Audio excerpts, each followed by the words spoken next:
السلام علیکم دوستو، آج ہم پھر سے حاضر ہیں انفارمیٹیو لاؤنج کی ایک نئی ویڈیو کے ساتھ۔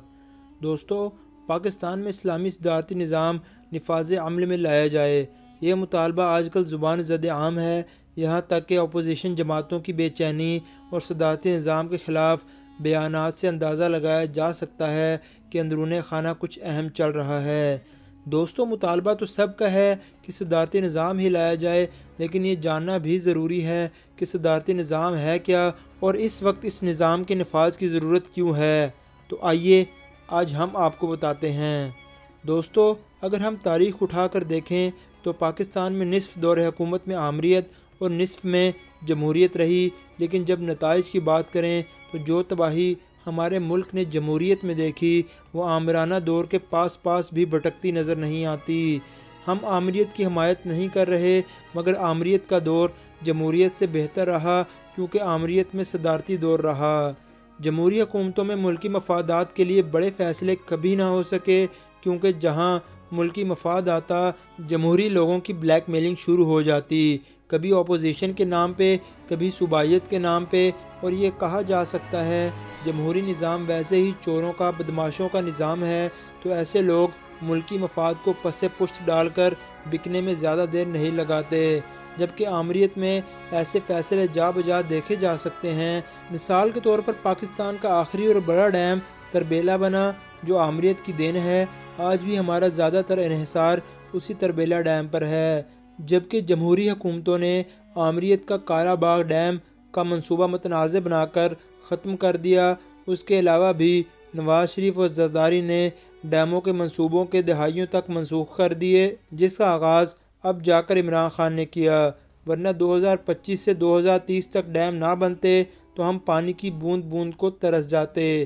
سٹیل مل عامر کی حکومت نے قائم کی اور ایک منافع بخش ادارہ بنا، لیکن جمہوری حکمرانوں نے اپنے اپنے کاروباروں اور کارخانوں کی خاطر پاکستان سٹیل مل جیسے بہترین ادارے کو ایک سفید ہاتھی بنا دیا۔ نواز شریف کی اتفاق فاؤنڈری چلتی رہی، لیکن سٹیل مل تباہ ہو گئی، یہاں تک کہ نواز شریف کے دور میں دوسرے تباہ کیے گئے اہم ترین ادارے PIA کے ساتھ سٹیل مل مفت میں دی جا رہی تھی۔ کسی زمانے میں پاکستان ایئر لائنز دنیا کی جانی مانی اور تیزی سے ترقی کرتی ایئر لائن تھی، لیکن جمہوریت نے اسے بھی برباد کیا، بالخصوص نواز شریف دور میں۔ جب شاہد خاقان عباسی کو PIA کا چیئرمین بنایا گیا تو اس نے اپنی ایئر بلو کو چلانے کے لیے PIA کو برباد کیا، سینکڑوں جعلی پائلٹس بھرتی کیے، طیاروں کو کاڑ کبار کیا، PIA کو متنازع کیا اور کئی روٹس بند کروا دیے تاکہ وہ روٹس اپنی ایئر بلو کو دے سکے۔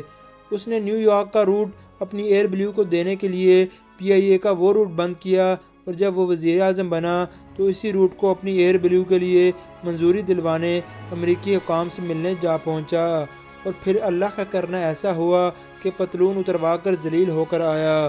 یہ روٹ بعد میں عمران خان نے دوبارہ PIA کے لیے کھلوایا۔ 1998 میں خسارے میں چلنے والی پاکستان سٹیل مل دوبارہ 2003 میں منافع دینے لگی، حالانکہ وہ دور ایک مرتبہ پھر ایک آمر یعنی جنرل پرویز مشرف کا تھا۔ اس کے بعد جمہوریت آئی، زرداری اور نواز شریف کا دور آیا، سٹیل مل برباد اور مفت میں ملنے لگی۔ پاکستان پوسٹ جو ایک منافع بخش ادارہ تھا، وہ بھی دیگر سروسز سے کمیشنز اور حصہ داری کے سبب برباد کیا گیا۔ کس ادارے کی بات کریں جہاں بربادی کی گئی؟ اگر پاکستان کے اداروں میں بہتری کے لحاظ سے دیکھا جائے تو آمریت پاکستان کے لیے سود مند رہی۔ صدر پاکستان جنرل ایوب خان نے کبھی ذاتی ضروریات کے لیے سرکاری وسائل استعمال نہ کیے، یہاں تک کہ ان کے آبائی گاؤں میں لوگوں نے پہلی مرتبہ ہیلی کاپٹر بھی ان کی وفات کے موقع پر دیکھے۔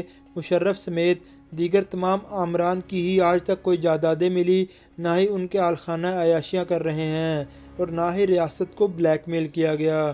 دوسری طرف جمہوری لیڈران کا ناشتہ لاہور سے مری بذریعہ ہیلی کاپٹر پہنچایا جاتا رہا۔ سرکاری دوروں پر پورے ٹبر سیر سپاٹے کے لیے سرکاری خرچے پر دنیا گھومتے رہے۔ کسی نے پارک لین میں اپارٹمنٹ بنائے تو کسی نے سرہ محل خرید لیا، کسی کی پودینے کی کیاری ہزاروں ایکڑ تک پھیل گئی تو کسی کی پاور لوم ٹیکسٹائل انڈسٹری بن گئی، مگر فیصل آباد کی ٹیکسٹائل انڈسٹری کو مکمل طور پر برباد کر کے غرض، کرپشن اور لوٹ مار کی اس بہتی گنگا میں سب نے ہی ڈبکیاں لگائی ہیں اور ابھی تک جاری و ساری ہیں۔ امید ہے آپ کو آج کی ویڈیو پسند آئی ہوگی۔ ویڈیو اچھی لگی ہو تو ہمارے چینل کو سبسکرائب کرنا مت بھولیے گا اور بیل کے آئیکن پر ضرور کلک کیجیے گا تاکہ آپ کو ہماری ہر نئے آنے والی ویڈیو کا نوٹیفیکیشن مل سکے۔ بہت جلد حاضر ہوں گے ایک نئی ویڈیو کے ساتھ۔ اپنا بہت خیال رکھیے گا۔ اللہ حافظ۔